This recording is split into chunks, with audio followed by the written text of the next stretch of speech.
Joining me now is the exiled Crown Prince of Iran, Reza Pahlavi. Thank you so much for being here, Your Royal Highness. My pleasure. I want to start, if I can, with the deaths of the Iranian President Ibrahim Raisi and the foreign minister in that helicopter crash a week ago, and your thoughts about the impact that could have on Iran's domestic and foreign policies, or does it have any impact at all? Basically, every aspect of politics in Iran is ultimately controlled by the supreme leader, especially when it comes to foreign policy. So I don't think there's going to be much of a change in terms of the replacement to Mr. Raisi. It's probably going to be more of the same, and Khamenei has maintained consistently the same position he has over the last 3 decades. And I think we shouldn't anticipate any shift from that particular policy. How were those deaths viewed inside Iran, from what you've heard? Well, from what we get from Iranian social media, there was many celebrations across the country with fireworks, with people distributing sweets to one another, and being relieved that one of the most sinister characters of this regime that has been directly responsible for the death of thousands of Iranians under his watch has met his maker.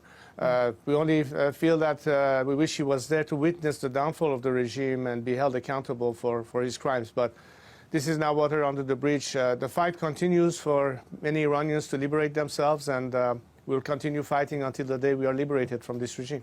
And I do want to talk more about where you think that's at, but I also want to talk about the Middle East a little bit, because the Supreme Leader met with the leader of Hamas in Tehran for that funeral.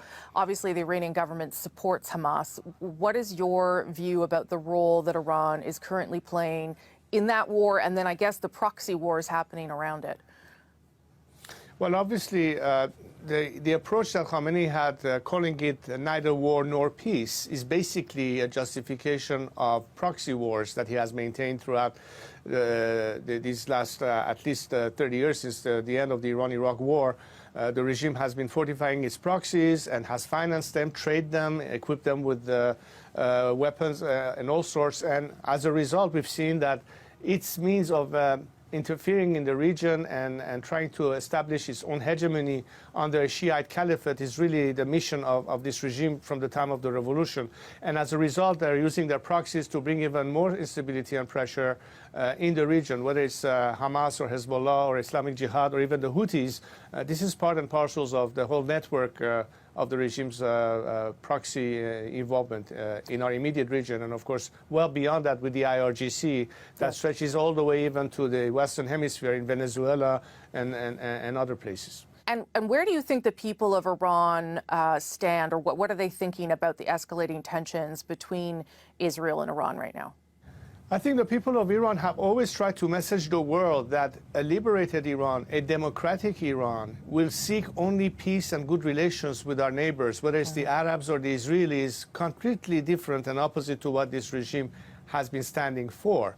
In other words, the only way that we can eliminate the problems, including escalation of conflict, is by this regime no longer being in power. Yes. The guarantee of having an opportunity for the whole world to be released of the problematics involved with the regime, whether it's the nuclear threat, whether it is terrorism or radicalism spreading, is to put an end to it. And the regime has been the essential reason why we have the conflicts and, as a result, the escalation that are potentially down the road, unless we opt for a better solution.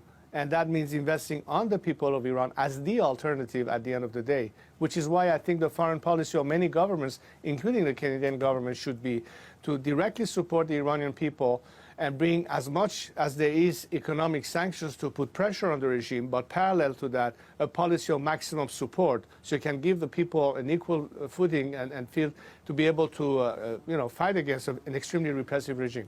And you were recently in Canada, and I believe you met with some government officials. What was that the message that you sent to them, and what does that look like for Canada to directly support Iranians without that being caught up in support of the regime? Well, first of all, I'd like to offer my appreciation from the statement coming from Prime Minister Trudeau that rather than sending condolences, it was a message of support to the Iranian people, which is what we expect for democratic leaders.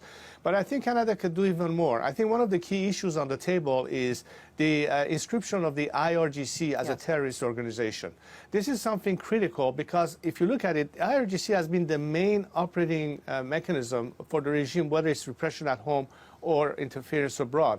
That is additional pressure on the regime, but it will also send a strong signal to the Iranian people that we are taking measures. And beyond that, and I think depending on which political party is more inclined to do that, one of the key issues in Canada in particular is the money laundering operations by the regime. These are issues that have to be dealt with politically. You know, my approach to foreign governments and political parties has been an expectation of multi-partisan or bipartisan support. It should not be exclusively one party when it comes to human rights and liberty, although some parties respond more than others. But in general, I think Canada is so far showing at least the correct approach, but we hope that they will be able to do even more. I think if the precedent is set, and that should also be in the case of the G7, it will be critical to have the inscription of the IRGC as a terrorist organization. It's been legislated for, but governments have to make the final decision. Yeah, there was a motion where it was voted on in Parliament here, although that's not binding for the government. And one of the, I'm sure you know, one of the reasons the government has given for not doing that is the complexity in labeling who you would go after, given that you are forced to participate. You are forced to participate in military service in Iran. Do you understand that reasoning, or do you think that they are making it more complicated than it needs to be? There's a possible answer to that problem in the sense that you could say, as of now, whoever continues in this thing with the IRGC will be subject to that. But those who prior to that have been in there and are now, residents in Canada, it may not necessarily have to apply to them retroactively. So that's one way of satisfying the concerns of government that hesitate doing that because of that issue, but at the same time, it doesn't eliminate the fact that we have to hold the IRGC accountable. This may be a way around it, and I don't know if that's something that could be implemented or not. What needs to happen in order to make sure that the war we're seeing play out in Israel and Gaza doesn't become a broader regional war, and that Iran doesn't get drawn in or decide to get involved? What kind of things need to happen from the international community? Looking beyond the status quo and limiting your options to either diplomacy, which has failed, and conflict, military intervention, which is not desirable. And as a result, you're faced with only one possibility that remains, and that is direct support to the people of Iran as the agent of change. And it starts from the inside of the country. It doesn't require any foreign intervention or military operation if you opt for that strategy. On the other hand, if the Iranian people are not given the proper support, then you have other options that are less desirable still lingering around. All of us want to avoid conflict because that's definitely lose-lose. I honestly believe that the only win-win solution for the world and the Iranian people at the same time is to get rid of this regime. So there has to be ultimately a decision made about regime change. Why do I say that? Because the expectation of the free world until now was based on the false premise of expecting behavior change by the regime.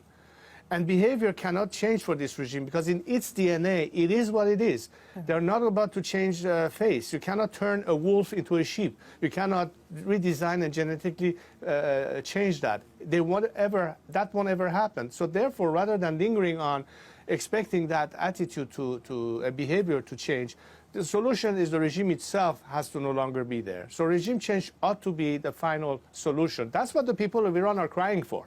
80% of Iranian society are done with this regime. They want to go beyond this regime. I hope the world acknowledges that this is ultimately the desire of freedom-seeking Iranians and to be supportive of that and be on the right side of history. Your Royal Highness, thank you so much for making the time. Appreciate it, sir. Thank you.